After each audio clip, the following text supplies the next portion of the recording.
वही सामने दूसरी तरफ दर्शित कमरे में खिड़की के पास खड़ा था और वह बाहर देख रहा था और अपने फोन को देखते हुए ही बोला अंडरस्को, तो आखिर तुम आ ही गई मिस पल्लवी। इतना बोलकर वो एक डेविल स्माइल करने लगता है। वहीं दर्शित मुड़कर कमरे में आ जाता है आश्वी के पास और वो फिर उसे उठाते हुए ही बोला अंडरस्को, अब उठ भी जाओ लिटिल रैबिट खरगोश। दोपहर हो चुकी, खाना नहीं खाना है क्या? कितना सोती रहोगी तुम? वही आश्वी हल्का सा कसमसा आती है और फिर से वह वैसे ही बेफिक्र होकर सो जाती है। वहीं दर्शित की नजर तक उसकी गोरी गर्दन पर जाती है, जो बहुत ही ज्यादा चमक रही थी। और वहीं दर्शित उसकी गर्दन को देखने लगता है और फिर वो एक नजर जो सुकून से सो रही आश्वी को देखता है और फिर एक शैतानी स्माइल करते हुए धीरे धीरे उसे पर झुकने लगता है और वह उस पर झुकते हुए ही उसकी गोरी गर्दन पर अपनी होंठ रख देता है और आश्वी की गार्डन को चूमने लगता है। दर्शित किस करते हुए ही वह धीरे धीरे अपनी जीभ फिराते हुए ही आश्वी को चूम रहा था। वही आश्वी को गुदगुदी में जैसा महसूस हो वैसे ही वह उसे चूम रहा था और उसकी गर्दन पर अपने होंठों की मोहर लगा रहा था। आश्वी को अपने गर्दन पर हल्के से गुदगुदी और किस जैसे के महसूस होता है तो वो अपनी आंखें खोल लेती है और जल्दी से उठने की कोशिश करती है, लेकिन उसे अपनी अपनी कमर पकड़ा महसूस होती है तो वो उठ भी नहीं पाती। और तभी दर्शित उसे हलचल महसूस करता हुआ देखकर अपना सिर उठाकर आश्वी को देखता है। वही आश्वी जब दर्शित को देखती है तो उसे पता नहीं क्यों लेकिन उसकी सांसों में सांस आती है और वह दर्शित को देखने लगती है। वह बोली अंडरस्को तारांकन, आप क्या कर रहे हैं? मैं सो रही हूँ और आप मेरे सोने का फायदा उठा रहे हैं। तभी दर्शित उसे देखते हुए ही बोला अंडरस्को, मैं तुम्हें कब से उठा रहा हूँ कि चलो खाना खा लो, लंच कर लो, दोपहर हो चुकी है, लेकिन तुम ही मेरे बात सुनते ही नहीं है तो मैं क्या करूं? और तुम्हारी यह गर्दन मुझे अपनी तरफ अट्रैक्ट कर रही थी, वह तुम्हारी गर्दन ऐसे दिख रही थी तो मेरे होठों से रुका ही नहीं गया और वह अपने आप तुम्हारी गर्दन पर आ गए और फिसलने लगे। इसमें मेरी कोई गलती नहीं है। अब तुम इतनी खूबसूरत बनकर मेरे सामने रहोगी तो मैं अपने आप पर कंट्रोल कैसे करूंगा? इतना बोलते हुए ही दर्शित उसके चेहरे की तरफ बढ़ जाता है। वहीं दर्शित आश्वी के होंठों की तरफ बढ़ रहा था, तभी आश्वी को तरफ लगता है कि अभी वो उसे किस करेगा तो वो अपना चेहरा दूसरी तरफ फिर लेती है और वही दर्शित के होंठ उसके गालों पर आ जाते हैं। वही दर्शित जब ये देखता है तो उसके चेहरे पर एक डेविल स्माइल आ जाती है और वह ऐसे ही वैसे ही उसके गालों से होते हुए इस गर्दन पर आता है और फिर से उसके गर्दन को फिर से चूमने लगता है और फिर से उसकी गर्दन में से होते हुए उसके बालों में अपना चेहरा घुस आते हुए ही बोला अंडरस्को, तुम्हारी ये स्मेल मुझे तुम्हारी खींचती हैं। ये अट्रैक्ट करने वाली स्मेल मुझे बहुत पसंद है। ये मुझे तुम्हारी तरफ बहुत ज्यादा खींचती है। हर बार मैं खुद पर कंट्रोल ही नहीं रख पाता जब तुम्हारी स्मेल मुझे अपनी तरफ आने के लिए पागल कर देती है। इतना बोलते हुए उसकी बालों को स्मेल कर रहा था और आश्वी वैसे ही सुन्नत सी ही बेड पर ही लेटी रहती है। फिर कुछ पल बाद आश्वी दर्शित के सीने पर हाथ रखते हुए ही बोली अंडरस्को, दर्शित दिल, मुझे भूख लगी है। वहीं जो दर्शित आश्वी के बालों में चेहरा फिर आ रहा था वह एक पल के लिए रुक जाता है और फिर वह अपना चेहरा उसके बालों में से निकलकर आश्वी को देखते हुए ही बोला, क्या बोला तुमने? आश्वी को लगा कि दर्शित को किसी बात के लिए बुरा तो नहीं लग गया, वरना वह फिर से उसे कोई पनिशमेंट या कुछ कर देता उसके साथ। वही आश्वी डरते हुए ही बोली अंडरस्को, मैंने कोई गलती नहीं की, बस मैं यही बोला कि मुझे भूख लगी है। तो दर्शित बोला अंडरस्को, तुमने उससे पहले मेरा नाम लिया था ना, मेरा नाम दूसरी लो। वही इतना सुनते ही आश्वी हैरानी से दर्शित को देखने लगती है। दर्शित बोला अंडरस्को, मेरा नाम लो। तभी आश्वी बोली अंडरस्को, दर्शित मुझे भूख लगी है। इतना सुनते ही जैसे कि दर्शित के चेहरे पर एक बड़ी सी मुस्कुराहट आ गई। ये डेविल स्माइल नहीं थी, ये एक प्यारी सी खूबसूरत सी स्माइल थी जो दर्शित के चेहरे पे छा रही थी कि आज उसके चेहरे पर स्माइल देखकर आश्वी उसकी स्माइल में खोसी जाती है। आश्वी एक तक दर्शित को देख रही थी, उस गुलाबी होठों पर वह स्माइल, अंडरस्को हल्की सी बियर्ड और वह खूबसूरत सा चेहरा, उस पर वो कयामत ढाने वाली स्माइल, बहुत खूबसूरत लग रही थी। वही आश्वी तो दर्शित की स्माइल में इतनी खो चुकी थी कि जैसे कोई पागलपन की हद पार करके किसी को देखता है, वैसी ही आश्वी दर्शित को देख रही थी। फिर आश्वी खोए हुए ही अपना हाथ उठाकर दर्शित के चेहरे पर रखती है। वही दर्शित जो स्माइल कर रहा था, उसकी स्माइल में थोड़ी सी हैरानी आ जाती है और वो वैसे ही उस पर झुका हुआ रहता है। वही आश्वी दर्शित के चेहरे में वैसे ही खोए हुए ही उसके चेहरे पे हाथ रख देते हुए ही बोली, अंडस्को दर्शित, सच में बहुत ही ज्यादा खूबसूरत है आपकी स्माइल, अंडस्को आप मुस्कुराते हुए बहुत ही हैंडसम लगते हैं। वही इतना बोलते हुए यहाँ से अपने एक अंगूठा है दर्शित के होठों की तरफ ले जाती है। लेकिन तभी वो उसी पल एक झटके के साथ ही रियलिटी में आ जाती है और वही हैरानी से अपने आप को और अपने हाथ को देखते हुए अपना हाथ को पीछे खींचते ही वाली थी कि तभी दर्शित उसके हाथों को पकड़े हुए वैसे ही उसके चेहरे पर रखे हुए ही बोला, अंडस्को क्या सच में खूबसूरत है कि तुम्हें इतनी पसंद आ गई है। और वही आश्वी वह डरते हुए ही अपना हाथ पीछे खींचने की कोशिश करते हुए ही बोली, अंडस्को मुझे भूख लगी है। वही फिर दर्शित आश्वी के डर को देखते हुए ही और उसकी बात को समझते हुए ही वो सीधा हो जाता है और उस पर से हटते हुए ही वो झुककर आश्वी को अपनी बाहों में उठा लेता है। वही आश्वी हैरानी से उसे देखते हुए ही बोली, अंडस्को मेरे पास पैर है, मैं चल सकती हूँ, आप मुझे नीचे उतारे। वही दर्शित उसे कमरे से बाहर सीढ़ियों से उतरते हुए ही बोला, अंडस्को मुझे फिर भी ऐसे ही पसंद हो तुम मेरे बहुत करीब, बहुत नजदीक, हद से ज्यादा नजदीक, अंडस्को मेरे करीब की तुम्हारी सांसों को भी अपने करीब ही महसूस करूं। तुम मुझे मेरे करीब चाहिए हो। वही आश्वी दर्शित के चेहरे को ही देख रही थी, वो उसे समझ नहीं पा रही थी। वही दर्शित सामने देखते हुए ही उसे उठाकर ले जा रहा था। वही अभी भी आश्वी उसके चेहरे को गौर से देख रही थी, वो उसे समझने की कोशिश कर रही थी।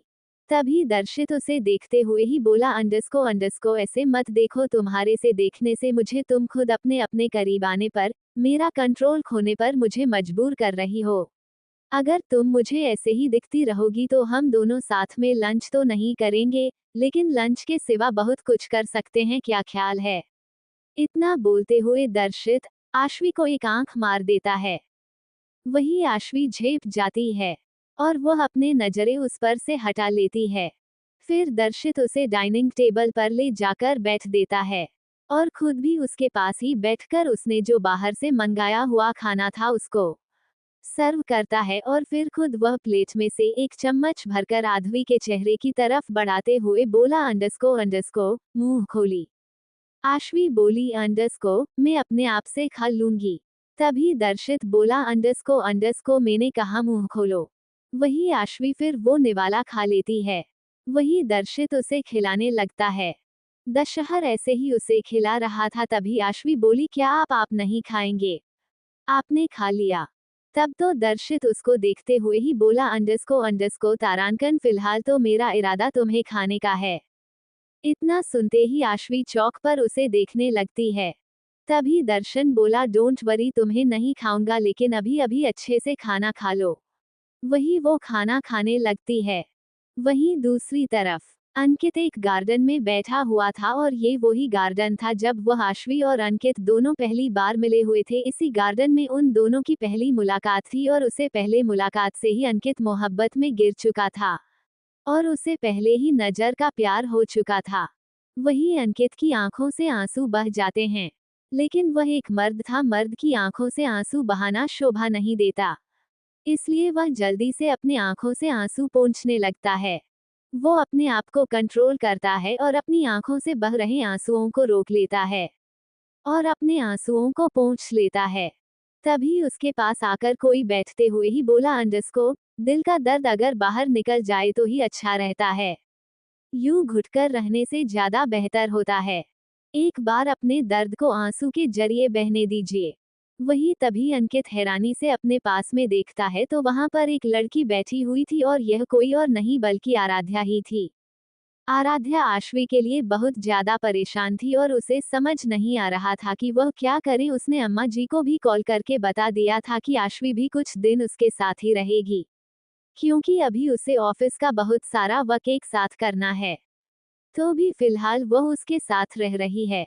तो अम्मा जी को भी आराध्य पर सबसे ज्यादा भरोसा था, इसलिए वह अम्मा जी भी आराध्य की बात मान गई थी और उसे अम्मा जी को यही लग रहा था कि आश्वी आराध्या के साथ ही है। वही अम्मा जी से झूठ बोलकर भी आराध्या परेशान थी और उसे अभी भी आश्वी के लिए हद से ज्यादा डर लग रहा था।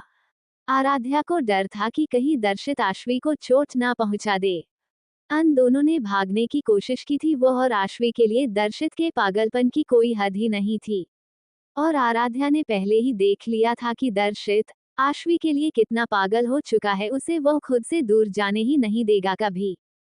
और अब भी आराध्या आश्वी के लिए परेशान सी थी। तब वो गार्डन में आ गई थी और तभी उसकी नजर वह सामने अंकित पर पड़ती है, तो वह अंकित को ऐसे देखकर चौंक जाती है और वह कुछ पल उसे देखकर उसके पास आ जाती है।